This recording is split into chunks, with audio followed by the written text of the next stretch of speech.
Buenas tardes, ¿cómo están? ¿Cómo se encuentran? Espero que se encuentren muy bien aquí desde Tucumán con un hermoso día caluroso hoy para disfrutar de pileta en realidad.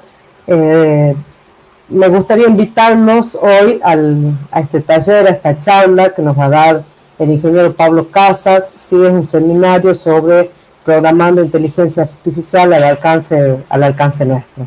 Un poco presentarle y darle la bienvenida a Pablo, agradecerle que como invitado nuestro de la Facultad de Ciencias Exactas y Tecnología lleve adelante este webinar donde nos cuente un poco su experiencia, lo que es todo esto de la programación de la inteligencia artificial.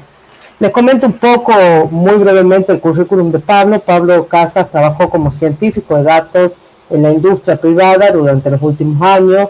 Ha publicado el libro Vivo de Ciencia de Datos Open Source, además de la librería Fan Modeling, tanto con R como con Python.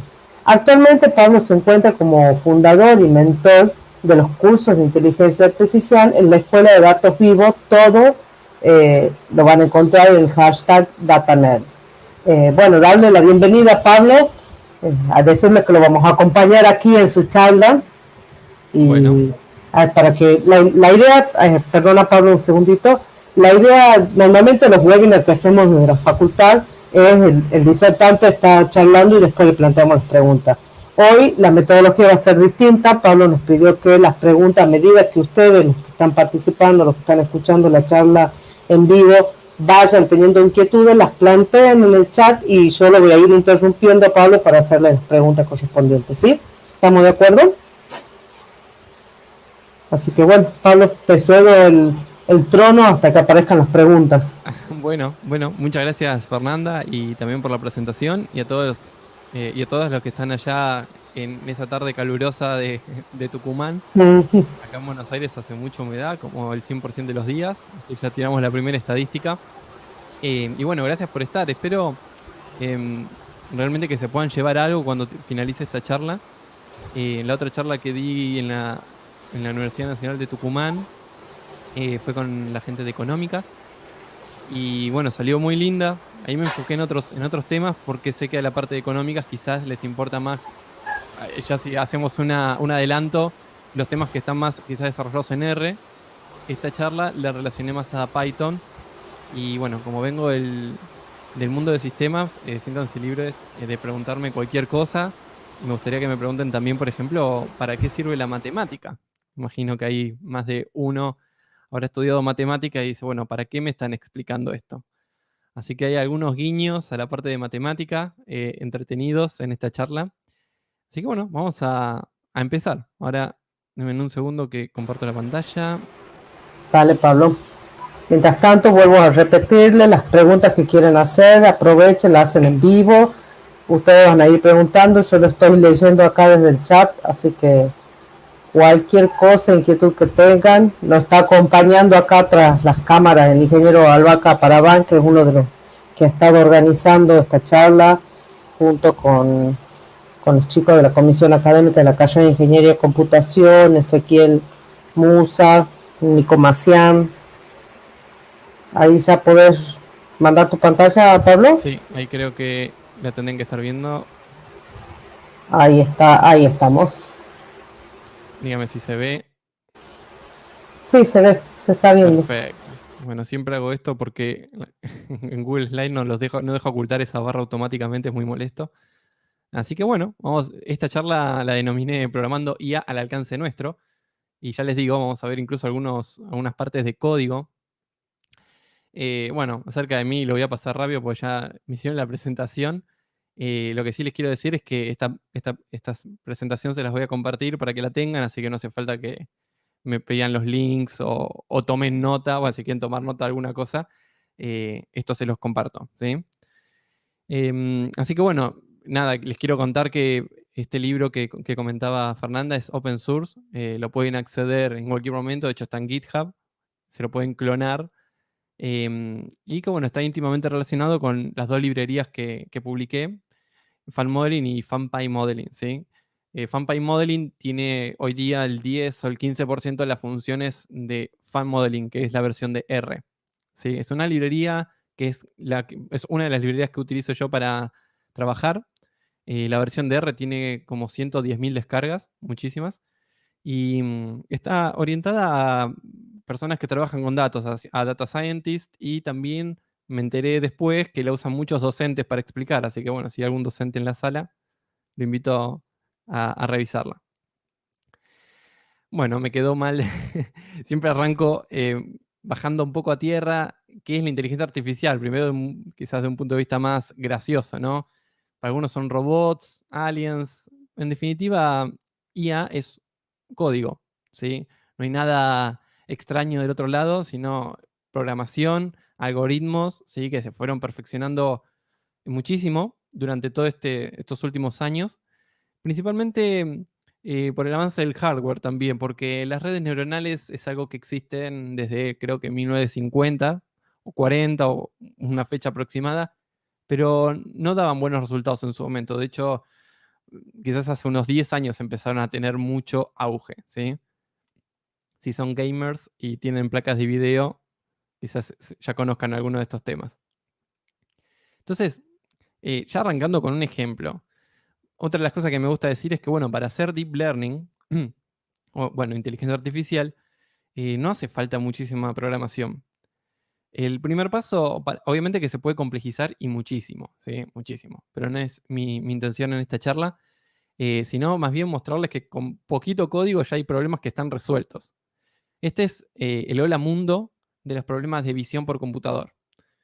Son los caracteres del MNIST. Perdón. Y lo que tenemos como entrada, ¿sí? Son caracteres manuscritos.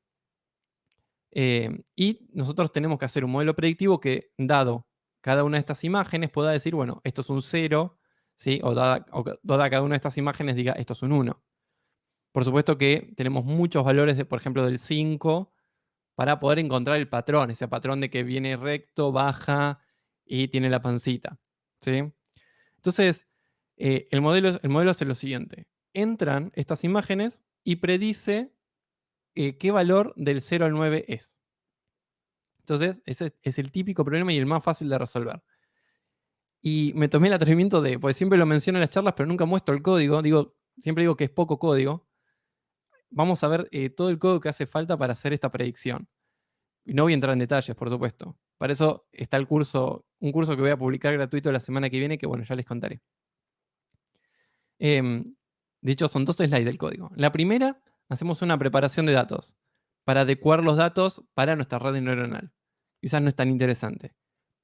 Y en este pedazo de código que ven acá, ya finalizamos la red. Esto es una red neuronal, lo que ven acá, donde se define cuáles van a ser mis variables de entrada. Luego se hacen algunas operaciones típicas, que es esto que dice com2D y max pooling, típico de la parte de visión por computadora. Luego se hacen algunas operaciones con vectores y finalmente tenemos una última capa, ¿sí? Estos son capas de una red neuronal que lo mapeamos a, bueno, si es el número 5, quiero que se prenda la neurona número 5. Si es el número 1, quiero que se prenda la neurona número 1. Luego hacemos una definición de los parámetros con los que entrenamos y luego entrenamos la red. Y ya está, es esto. Esto es el hola mundo de visión por computadora. Para poder predecir en base a esta imagen qué numerito es, nos hace falta este pedazo de código, ¿sí? que manipulamos un poco los datos de entrada, y este pedazo de código que es la definición de la arquitectura de la red neuronal. Esto que dice model.fit, al ejecutar esta línea, estamos diciendo que que mapee estas imágenes en este parámetro xtrain a el valor a predecir, el itrain, que por ejemplo puede ser el número 5. Así que bueno, díganme en los comentarios si quedaron sorprendidos, aunque sea de realmente lo accesible que es hacer deep learning hoy en día, de empezar. Y por supuesto que una de las mejores maneras de aprender es ir practicando, prueba y error, ¿sí? Por ejemplo, bajándose este código, que después se los paso el link, me lo olvidé. Esto está hecho con un framework que se llama Keras, y empezar a modificar los parámetros a ver qué sucede. La red aprende antes, aprende después, incurre en lo que se llama overfitting, es decir, que aprende patrones muy específicos y no sirve para predecir. Bueno, Así que se los dejo para después para que practiquen el fin de semana. De los ejemplos de Deep Learning son los más vistosos, ¿sí? Luego la distinción está entre Deep Learning y Machine Learning. Deep Learning, redes neuronales. Machine Learning son los modelos que se les dice más clásicos, como árbol de decisión, random forest, regresión lineal, logística, algoritmos que vienen de estadística, ¿sí? Hicieron para resolver distintas cosas. Los Deep Learning son vistosos porque, bueno, uno puede hacer este tipo de cosas. Estos modelos se llaman de pix to pix, que es entra una imagen, como vimos recién, que por ejemplo entraban números y sale otra imagen. En el caso anterior era clasificación, pues salía un número entre el 0 y el 9. En cambio acá pudimos entrenar una red neuronal para que pueda pintar un caballo. Y que lo convierta en una cebra, ¿no? En definitiva. De manera no supervisada, eso es súper interesante. Este tipo de algoritmos, el de pintar este caballo, son los que están relacionados con los deepfakes, que seguramente los habrán conocido. Les dejo el link luego para que lo chusmen. Y otra de las cosas que siempre suelo dar es un ejemplo de lo que uno quizás ve. Imagino que están trabajando con bases de datos o conocen de bases de datos o conocen de Excel, más allá de que no se hayan metido nunca en Machine Learning, Data Science. Vamos a ver un ejemplito sin Terminator, sin robots. Imaginemos que somos científicos de datos en Netflix, ¿sí? Y queremos saber si alguien se va a suscribir o no en base a las acciones que hacen en el sitio web. Entonces nosotros tenemos, por ejemplo, la edad, la cantidad de visitas que hace a la página, la cantidad de acciones, por ejemplo, clics, cuánto tiempo se quedó viendo las preview de las películas y nunca eligió, por ejemplo. Y lo queremos mapear a si se suscribe o no al sitio web. Entonces acá cada registro representa a un cliente, ¿sí? O un potencial cliente, y cada columna es un atributo. Esta es la estructura que se le dice datos tabulares y es lo típico de Machine Learning. Poder predecir, poder hacer algo, ¿sí? Que mapee esas entradas a una salida. Supongo que, bueno, si tienen acceso a este tipo de datos en sus trabajos, si ya están trabajando, el objetivo sería, si quieren practicar, es, por ejemplo, bueno, tienen su base de datos de clientes y quédense con un registro por cliente y una columna por un atributo de ese cliente. Por ejemplo, podrían tomar el total de clics, el promedio de clics en los últimos 3 meses, etc. Así que bueno, eso es como una pequeña presentación de Deep Learning, una pequeña presentación de el enfoque de Machine Learning.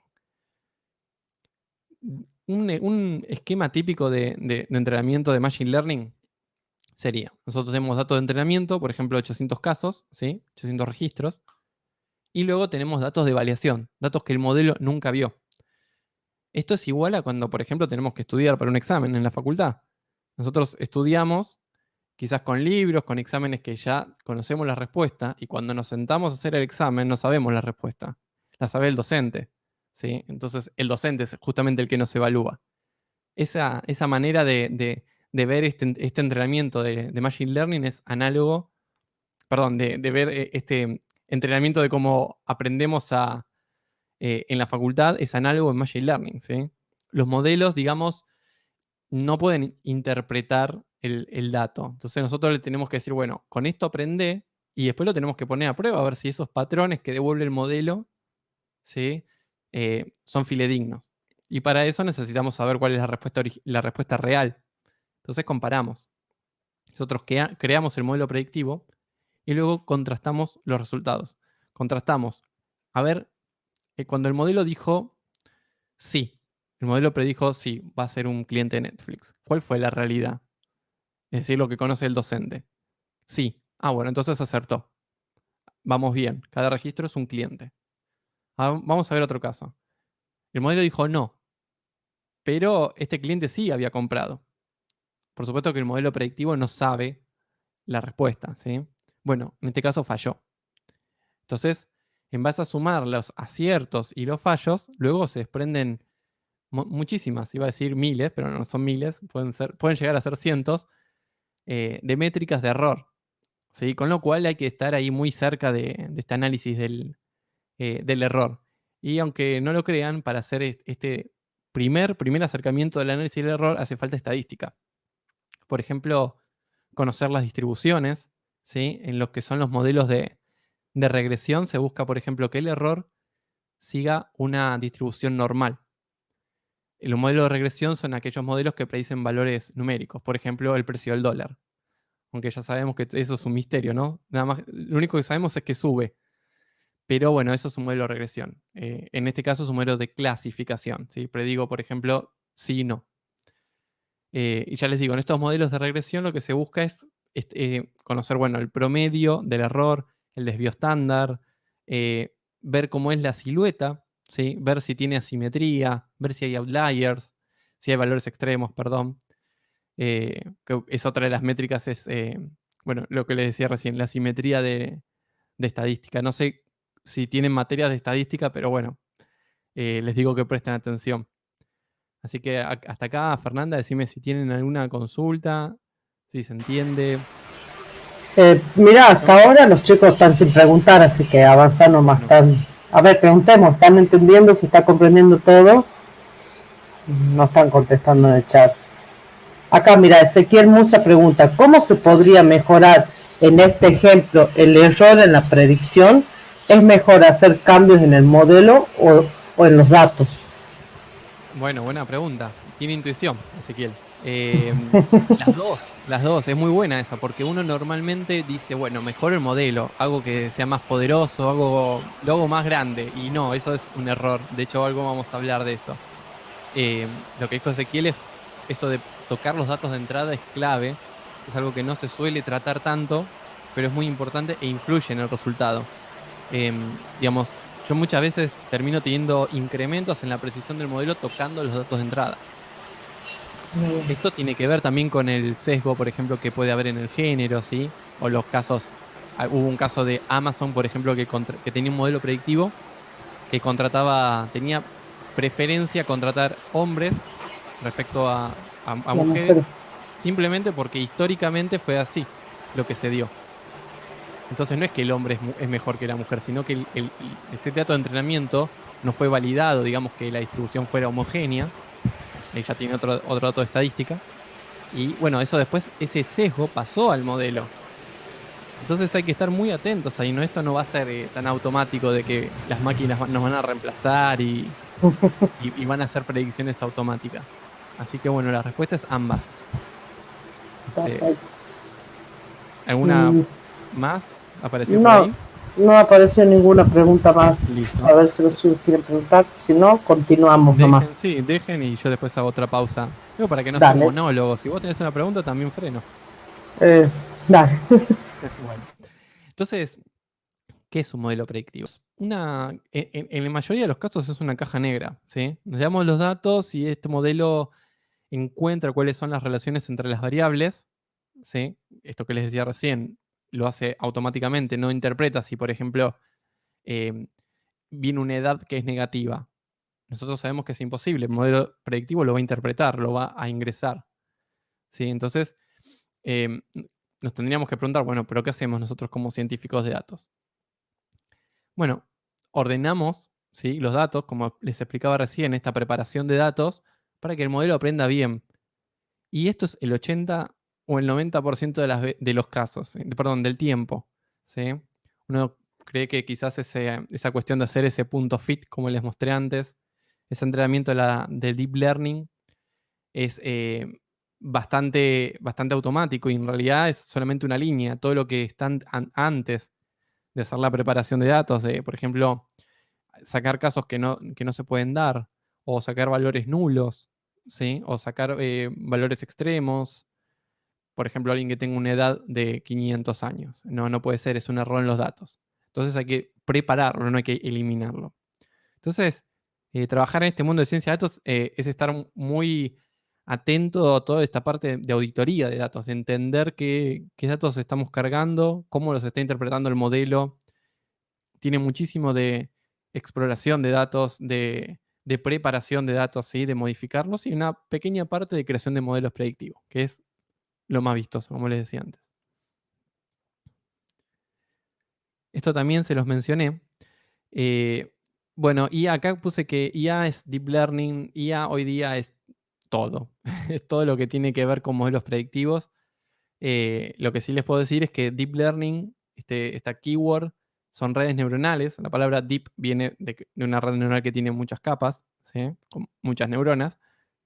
Y Machine Learning se lo suele asociar a ciencia de datos, ¿sí? Entonces los digo por si quieren empezar a desarrollar su carrera en este mundo, ¿sí? Eh, Deep Learning no es la respuesta a todos los males, sino más bien que resuelve algunos tipos de problemas. Con esto que les quiero decir, que Machine Learning tiene mucha más salida laboral, ¿sí? Por ejemplo, si fueran a trabajar en un banco, una financiera, una empresa no sé, de retail, ¿sí? Un supermercado, una cadena de supermercados, ahí se encontrarían con problemas que se resuelven más con el enfoque de Machine Learning, porque aparte no solamente es más barato entrenar un modelo, como les decía antes, de árboles, random forest, decision trees, sino que además, bajo ciertos escenarios, performa mucho mejor que las redes neuronales. Es muy difícil a veces encontrar cuáles son los parámetros, los mejores parámetros para configurar nuestra red neuronal. Esto sería algo así como tener muchas perillas, ¿sí? Saber, bueno, cuál es la mejor combinación de todas las perillas para que mi red neuronal aprenda y esos errores que vimos que cometía no los cometa. Tanto, siempre hay error. Ahí les dejo un link donde hago una diferencia entre ciencia de datos, machine learning, deep learning, big data, ¿sí? Tienen similitudes y también sus diferencias. Pablo, te interrumpo porque hay una pregunta aquí. Carlos nos Dígame. dice, ¿se podría decir que es de vital importancia la limpieza de los datos? No has hablado de limpieza. Sí, ¿Cuál es? la parte de limpieza de datos es Mm. lo que tiene que ver con análisis exploratorio y preparación de datos. Es la clave de todo esto. La clave de que, por ejemplo, un modelo suba un 30% de su performance es la preparación de datos. Entender qué está ingresando, hacer selección de variables, ¿sí? Las otras cosas que les comentaba. Perfecto. Bueno, ya te vuelvo a interrumpir cuando haya otra pregunta. Bueno, muy bien. Como les decía, yo les vendo, entre comillas, este enfoque bueno, vayan al caso de Machine Learning. Pero bueno, Deep Learning, como les decía, es mucho más vistoso. Lo que ven acá es quizás de lo más avanzado y es la mezcla de dos tipos de algoritmos, ¿sí? Uno que se llama algoritmos genéticos y otro, que, bueno, el de Deep Learning. Y lo que vemos acá es que hay algoritmos que permiten, por ejemplo, encontrar cuál es la mejor arquitectura, la mejor configuración de una red neuronal. Y lo que ve la red neuronal es la pantalla, es lo que pueden ver acá. Y ese comportamiento lo mapea a los controles del joystick. Entonces, lo que termina logrando es, por ejemplo, que Mario avance solo. Lo está manejando un robot, digamos, un algoritmo. ¿Sí? Entonces, como pueden ver, acá mencioné varias veces la palabra algoritmo, programar es clave. Bueno, la pregunta, ¿no? Me imagino si sirve la matemática.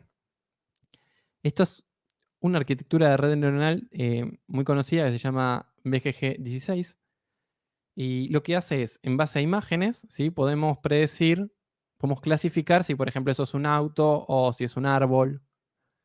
Y más allá de todas las cosas que representan esto, voy a hacer un pequeño, un pequeño zoom en estos números que se ven acá arriba. Esto, dicho muy rápidamente, lo que estamos viendo son matrices. En el primer caso, por ejemplo, de 224 por 224 por 3. Eso representa una imagen color. Entonces, fíjense, acá les dijo otra keyword. Probablemente hayan visto en álgebra el tema de matrices. ¿Sí? Matrices tridimensionales. Una matriz tridimensional es una imagen a color. Este 3 viene de los canales RGB, ¿sí? Color rojo, verde, azul. Entonces, esta imagen va pasando por todas las capas, que fíjense la dimensionalidad que tienen. Terminan siendo, entre comillas, matrices también, ¿sí? Que se operan, no importa cómo, con multiplicaciones y sumas, y terminamos teniendo un vector de 1000 posiciones que nos dice cuál es la clase. ¿Sí? Es 1000 porque son todos los objetos que figuran en este set de datos. Entonces, como pueden ver, toda esta parte de matrices es muy fuerte en este mundo de Deep Learning, ¿sí? Entonces, asociado a esto, ¿no? A veces uno dice, bueno, ¿para qué estoy aprendiendo matrices? Y bueno, en Deep Learning son los bloques Lego de los datos, ¿sí? O sea, tienen que conocer muy bien este tema de cómo son las matrices, de las operaciones con las matrices, como para, por ejemplo, hacer preparación de datos de imágenes o de sonido o de video. Van a estar lidiando con este tipo de cosas. Y una mención especial, le tengo mucho cariño porque es como arranqué en este mundo, sabiendo para qué sirve el vector gradiente. Estimo que lo habrán visto, se los habrán mencionado, con las derivadas parciales y todo eso. Bueno, el vector gradiente junto a la regla de la cadena es digamos, la esencia del aprendizaje de una red neuronal. Una red neuronal aprende gracias a que va calculando el vector gradiente y aplicando la regla de la cadena a lo largo de todas las capas. ¿Hace falta conocer esto para arrancar en Deep Learning? No, no hace falta conocerlo, pero cuando quieran empezar a mejorar los algoritmos y a entender más, por ejemplo, para desarrollar sus propias arquitecturas, porque la verdad que está todo por descubrirse todavía, bueno, ahí sí van a tener que saber, por ejemplo, cómo se resuelve a nivel de programación y cuáles son los problemas de, por ejemplo, tener redes neuronales muy grandes. ¿Qué sucede con el gradiente? ¿Sí? Esto está relacionado a la regla de la cadena. Entonces, son dos conceptos que a mí, cuando arranqué, muy encantado que me los expliquen de esta manera, ¿no? Que la regla de la cadena sirve, por ejemplo, para que una red neuronal aprendiera. Hasta acá vamos bien con este pantallazo de matemáticas.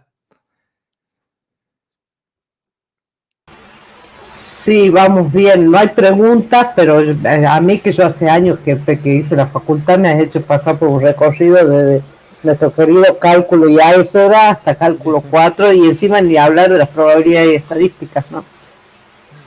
No sé si hay alguna pregunta de los que están participando para que Pablo pueda continuar. La verdad que siempre nos Esa otra. preguntamos, ¿no?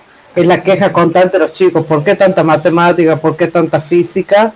Bueno, ahí están a los que están apasionados por la programación y la inteligencia artificial, acá está la respuesta.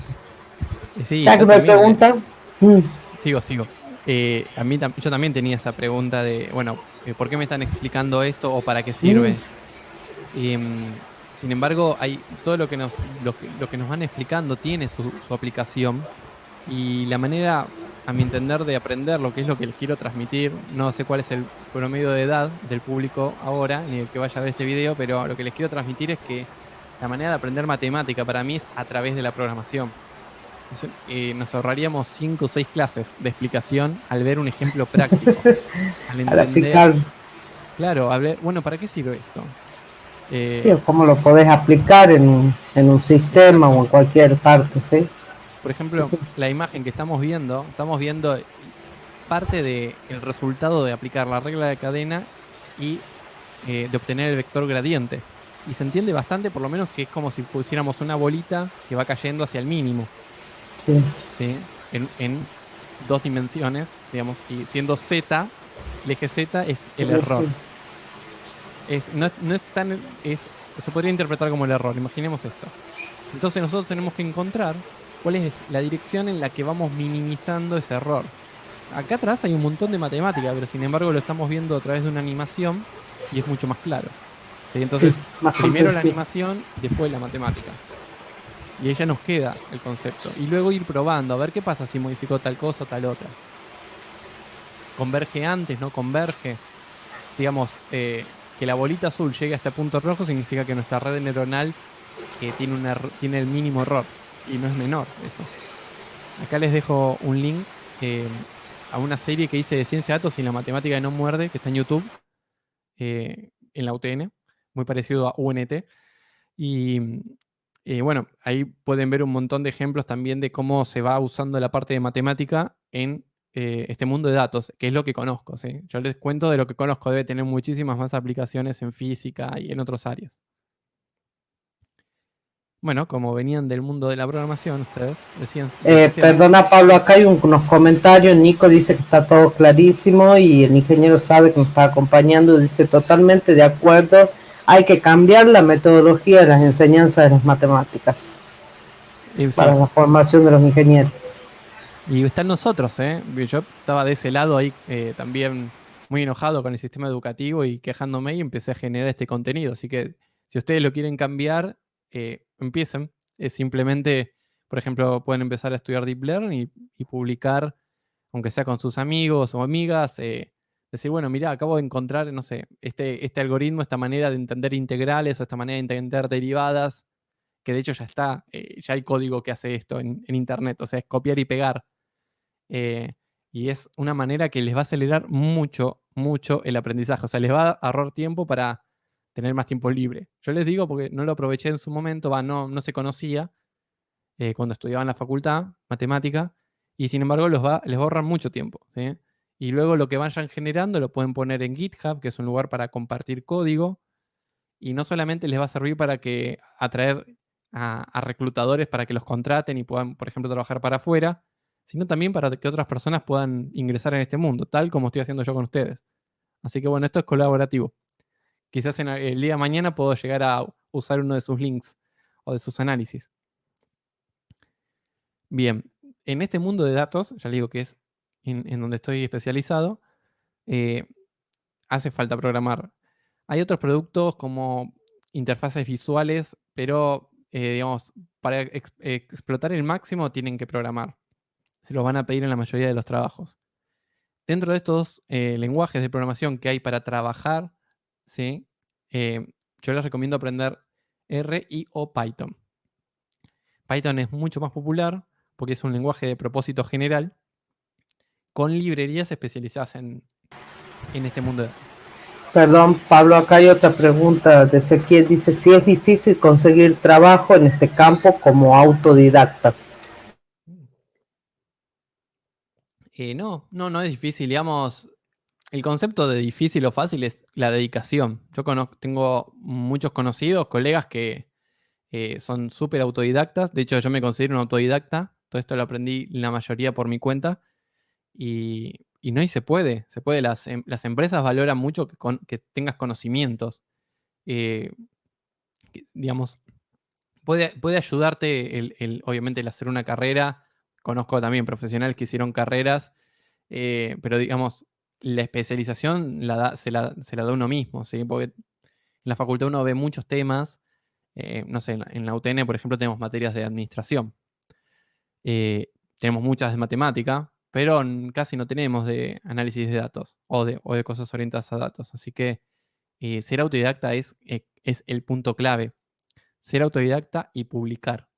Publicar, mostrar el código que hizo uno, tener su portfolio, ¿sí? Sí, el compartir la información, Y sí, que que hagamos hasta hace todos. un tiempo era, sí, bueno, pero antes era como una mirada más egoísta, yo hago esto y es mío. En Claro, cambio, la metodología de los, voy a decir los chicos jóvenes, pero es esto de compartir y de mostrarte a la sociedad y al medio para que las empresas te vean y te convoquen.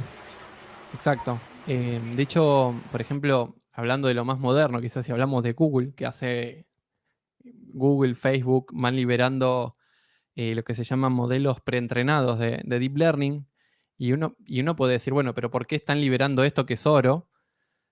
Bueno, justamente porque les da estatus. Y si lo libera otro primero, va a quedar el otro también como más pionero, más tecnológico. Las empresas buscan atraer el mejor talento. Entonces, por eso también publican muchas cosas a través digamos, de sus plataformas de investigación para llamar la atención. Imagínense, no sé, habrán escuchado hablar de OpenAI con GPT-3, o sí, esta cosa que escribe código, que puede interpretar un montón de cosas del lenguaje natural. Entonces, bueno, esto está bien. El código este en particular de GPT-3 no lo liberaron, pero sí liberaron el anterior, los de OpenAI, que a la vez fue producto de algo que había liberado Google en su momento, ¿sí? Y de haber publicado papers. Entonces, hoy el default es compartir para bueno, también posicionarse. Obviamente que hay cosas que sí se pueden compartir y quizás hay otras que no. Pero así por defecto el compartir les va a abrir muchas puertas. En cuanto a los lenguajes orientados a datos, tienen que buscar, por ejemplo, cosas lenguajes que les den acceso a hacer reportes fáciles, hacer análisis y preparación de datos, a crear modelos predictivos, hacer integraciones con otros sistemas. Acá quizás Python es más fuerte, ¿sí? El tema de la comunidad es súper importante, porque cuando las cosas fallan, o sea, el 99% del tiempo, em, se necesita, bueno, buscar en Google. Uno trabaja muchísimo con Google, no hay que aprenderse las cosas de memoria. Muchísimo con Google, muchísimo con Stack Overflow. Si ya son programadores ahí, deben saber de lo que les hablo. Y luego, bueno, de acuerdo al caso de uso. Quizás hay roles, si quieren un rol de deep learning, de redes neuronales, estudien Python, pero si tienen un rol más de analista de datos, por ejemplo, hacer reportes, encontrar patrones, tendría que hablar de algunos tecnicismos acá, pero de hacer un análisis más superficial, bueno, quizás R, ¿sí? Que a la vez es más fácil, es más fácil empezar con R para hacer análisis y preparación de datos. Así que bueno, pueden ir explorando, pero ya les digo, tienen que apuntar a alguno de estos dos lenguajes. Hay otros, open source o por lo menos gratuitos. Se me viene a la mente Octave, pero en la industria yo no escuché nunca que lo hayan usado. Estos son lenguajes que usan todas las empresas, por lo menos todas las que conozco. Les dejo así algunas librerías populares tanto en R como en Python como para que les llame la atención y puedan profundizar, ¿sí? Acá vemos en R, por ejemplo, tenemos la interfaz de desarrollo es RStudio, el IDE, sí, la verdad que creo que es el único. Es excelente, es una obra de arte junto con la librería Tidyverse, que es una librería que estas dos cosas para mí son prácticamente el diferencial en R.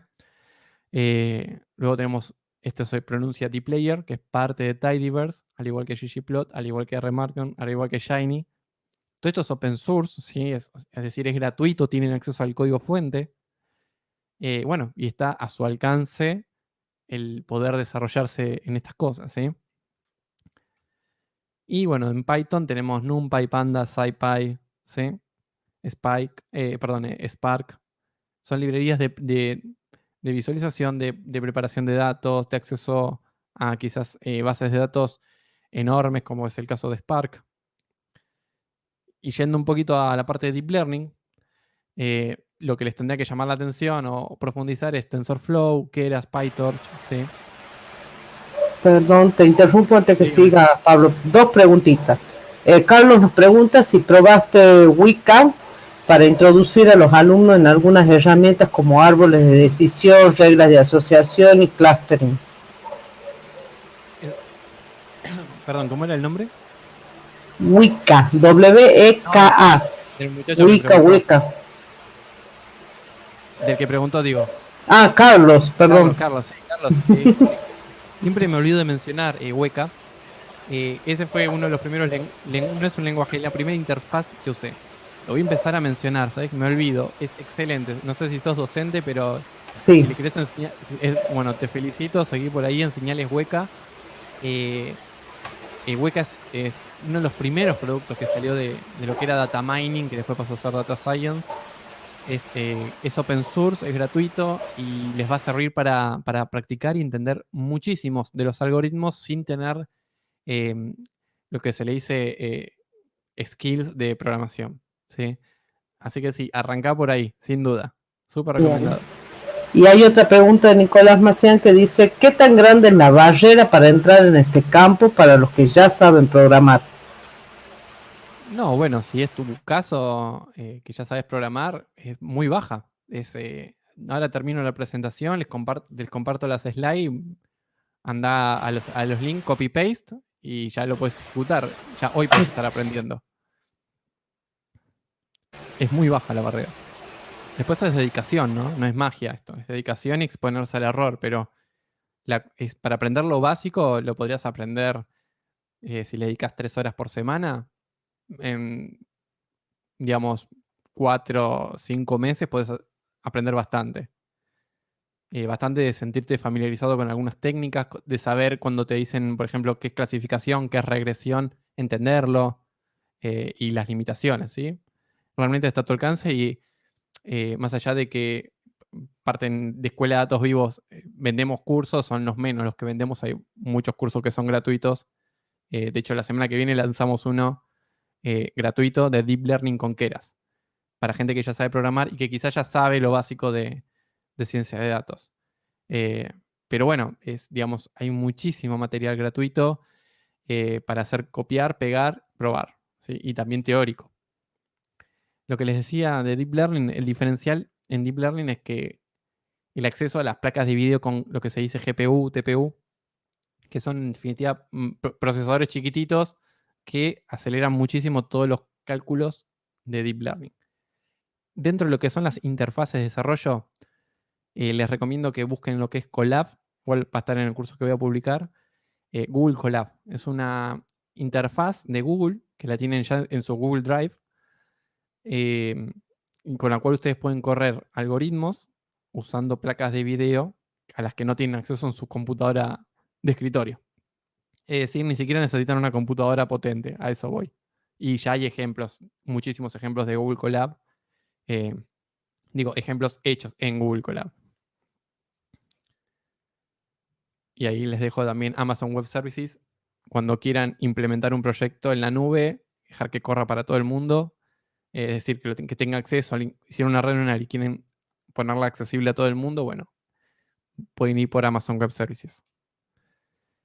Dentro de lo que es Keras, perdón, de la librería Keras, se puede hacer de todo. Procesamiento por visión por computadora, NLP, analizar sonido, analizar datos tabulares como los que vimos en Netflix, o las redes estas GANs que permiten pintar cebras. Y bueno, con la pregunta clásica de si R o Python, no sé si los conocían, eh, en vez de pelear por los dos, nosotros en la escuela tenemos un combo que, bueno, los alumnos pueden estudiar los dos lenguajes. Realmente no se metan mucho en esa discusión. Si no saben ninguno de los dos, miren, miren cómo es el código en uno, miren cómo es el código en otro, o los tutoriales y vayan por ahí. Si no les gusta, pasen al otro lenguaje. Pero mi recomendación es que aunque sea, si se están especializados en uno, conozcan el otro. Conozcan, por ejemplo, cuáles son las virtudes, ¿sí? Y esto, ya acercándonos un poquito al final, un poco de reflexión, ¿sí? Lo saco de la parte matemática y lo llevo a la filosófica. Imaginemos que tenemos algo típico, cantidad de visitas a un sitio web y la antigüedad del cliente. Entonces lo que vemos acá es que en meses, ¿sí? A medida que los clientes son más antiguos, cada vez visitan menos nuestro sitio web. Entonces, crear un modelo predictivo es hacer, en este caso, la ecuación de la recta. La ecuación MX más B que tantas veces habremos visto, ¿sí? Esto es un modelo predictivo. ¿Sí? ¿Por qué? Porque bueno, el M es un valor que se calcula, el B también, y el X es, por ejemplo, la antigüedad del cliente. Entonces, si yo acá pongo 120, voy a poder decir que la cantidad de visitas puede ser aproximadamente 80. Entonces, digamos, la ecuación de la recta es un modelo y si tuviéramos muchas variables, esto se sigue respetando. Entonces, bueno, lo que les quiero mostrar ahora es que hay muchas maneras de encontrar un modelo predictivo. Esta línea roja es un modelo, ¿sí? Pero también podría haber sido, bueno, esto, un pequeño detalle, es lo que se ve en análisis matemático 1, por lo menos en la UTN, o en el colegio secundario, de hecho. Pero quizás viene otro data scientist, otro alumno, y dice, bueno, a ver, yo encontré un modelo que es esta línea azul. Es un polinomio, no vale la pena mencionarlo. O sí, bueno, porque es la parte matemática. Eh, que bueno, se ajusta mucho mejor, parece, ¿no? A los casos. O sea, cuanto menos, entre comillas, cuanto menos distancia haya entre la línea azul y los puntitos negros, digamos que el modelo se dice que explica mejor nuestros datos. Pero quizás otra persona dice, bueno, a ver, yo hice esta relación, esta parábola invertida. Viene otra persona y dice, bueno, yo hice un polinomio de grado mayor y ajusté todavía aún más los datos. Entonces, en definitiva, ¿qué termino teniendo? Que ante los mismos datos, ante los mismos puntos, digamos, ante los mismos dígitos, como habíamos visto antes, hay muchas maneras de poder explicar la relación entre esas variables. Infinitas, diría. Entonces, uno de los pilares de este mundo es cuál es el balance entre lo complejo y la precisión. Lo complejo sería hacer, por ejemplo, una red neuronal enorme, ¿sí? Para poquitos datos. Eso sería muchísima complejidad. Pero por el otro lado, quizás aumentamos la precisión. Cuando la complejidad es altísima, la precisión baja, pero eso es otro tema. Entonces, siempre tenemos que hacer un balance. Es como tomar una decisión de comprar una computadora o no. No vamos a preguntar 10 cosas, vamos a preguntar quizás 2 o 3. ¿Sí? Y esto es lo mismo, es un balance. Te hago una consultita aquí, Pablo. De Dígame. vuelta el ingeniero Sade pregunta, aparentemente se utiliza bastante de cálculo numérico para esta área, ¿es así? Sí, ya les Sí. digo, para empezar, no hace falta saber la parte matemática exhaustiva, pero si se quieren dedicar, por ejemplo, a investigación, que es algo que a mí me encantaría, sí lo necesitan. Es cálculo numérico y álgebra y estadística y matemática aplicada y programación. Sí, acá justo Nicolás Majorel, que también es docente de la facultad, dice álgebra lineal sobre todo, muchísimo álgebra lineal. Sí, me quedé sin ejemplos. Me encantaría que puedan ver la serie de Ciencia de Datos y la matemática que no muerde y expliquen ese tipo de cosas.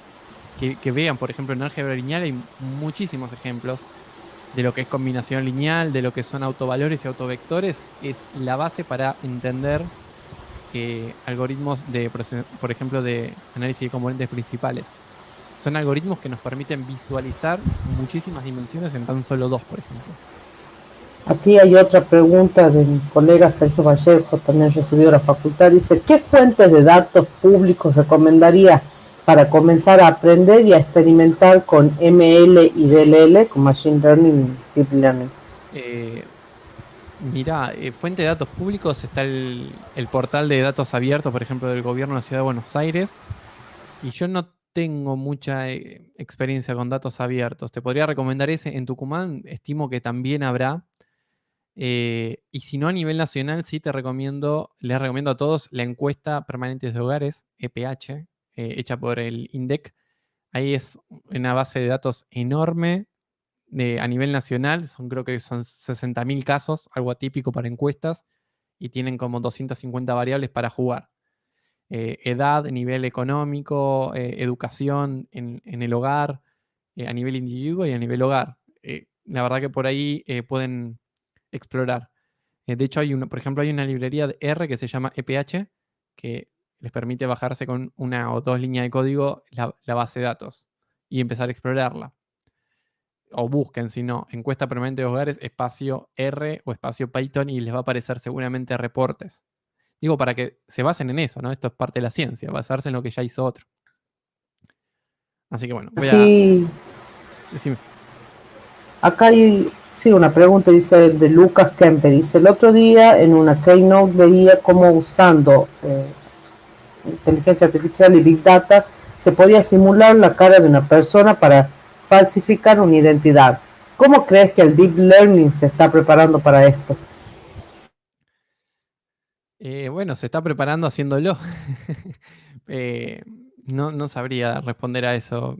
Eh, digamos, me parece que es lo que sucede siempre, no es como la seguridad informática en sí mismo. O sea, van saliendo firewalls, van saliendo cosas que, digamos, protegen a la computadora y al mismo tiempo los hackers lo tratan de romper y es este juego eterno. Porque también digo, hay algoritmos que tratan de detectar estas cosas, deepfakes. Entonces va a salir un algoritmo que lo detecte y va a salir otro que lo rompe y así. Me parece que no tiene no tiene un fin. Va a seguir ocurriendo. Voy a continuar con esta parte. Ya es prácticamente la recta final. Entonces, en esta cuestión de tener muchísimos modelos, ¿sí? Lo que habíamos visto que entre los mismos puntos, estos dos puntos los pueden obtener, por ejemplo, graficando dos variables del EPH, de la encuesta permanente de hogares. Ante los mismos puntos, distintos alumnos pueden hacer distintos modelos.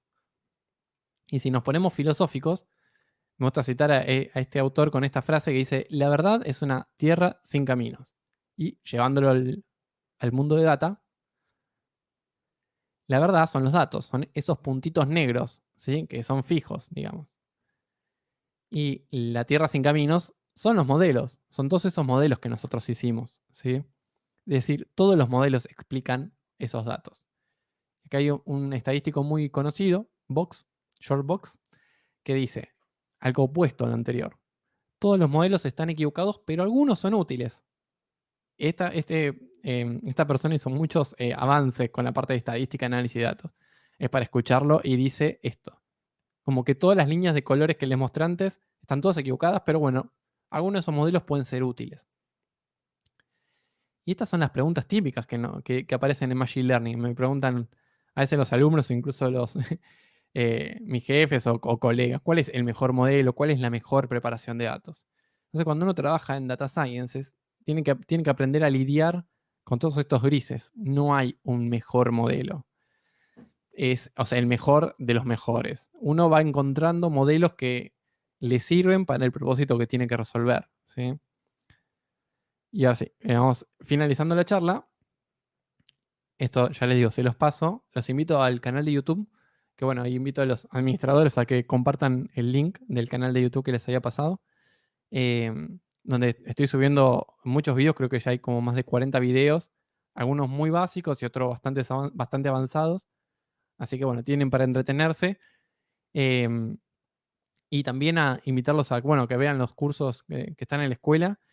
Ya les digo, hay cursos gratuitos. La semana que viene publicamos el de Deep Learning 360. Si no hicieron nada, quizás no les recomiendo empezar por ahí, sino empezar con Introducción a Estadística para Machine Learning, que es gratuito, ¿sí? Y el otro gratuito que tuvo mucho éxito es el Desembarcando en R, ¿sí? Entonces ahí, bueno, pueden ver un poquito de Python, un poquito de R, y bueno, y después están, por supuesto, los otros cursos pagos, que ahora después, cuando les comparta la presentación, como hice con los de económicas, con los estudiantes de económicas, obviamente va un súper descuento para ustedes. Mi principal intención es divulgar todos estos temas. Así que bueno, como mensaje final, es muy amplio todo este mundo y busquen lo que les gusta y hagan eso, ¿sí? Eso es una motivación imbatible. Yo me enamoré de cómo aprendí una red neural y no paré más. Así que bueno, la práctica es a la maestría, ningún curso, ni los míos, ni los de nadie. Sino que ustedes practiquen y practiquen mucho, ¿sí? Y vayan usando esta metodología de la prueba y error. Así que bueno, ahí ya terminamos. Ahí los invito a seguir el Twitter de la escuela, es @datos-vivos. Y el mío es pablo6-ds. Me quedo de Data Science. Ahí están todos con todos los links compartidos del canal de YouTube. Los acaba de compartir Matías, que está tras cámara como siempre.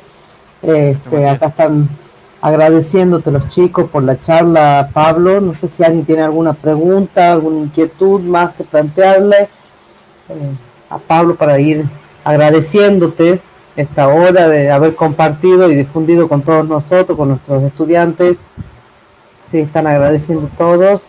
Bueno, ¿qué más decirte? Muchísimas gracias porque, a ver, pasando en limpio, si hay muchos chicos de primer año acá, a ver, a prestarle un poco más de atención y ya tienen la justificación de por qué las matemáticas que están en nuestros primeros años son tan importantes para después poder trabajar todas estas temáticas, ¿no?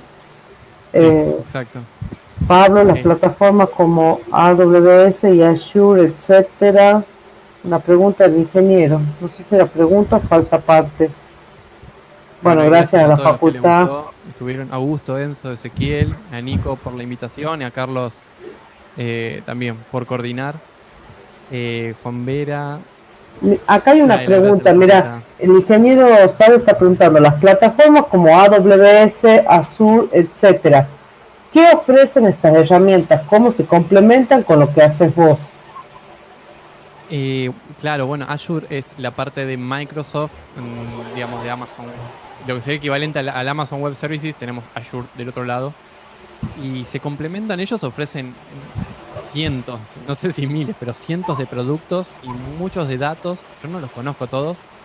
Creo que ambas, incluso otras también, proveen lo que sería el servicio en la nube, de que uno puede subir su algoritmo, por ejemplo, y entrenarlo en la nube en muy poco tiempo, obviamente pagando.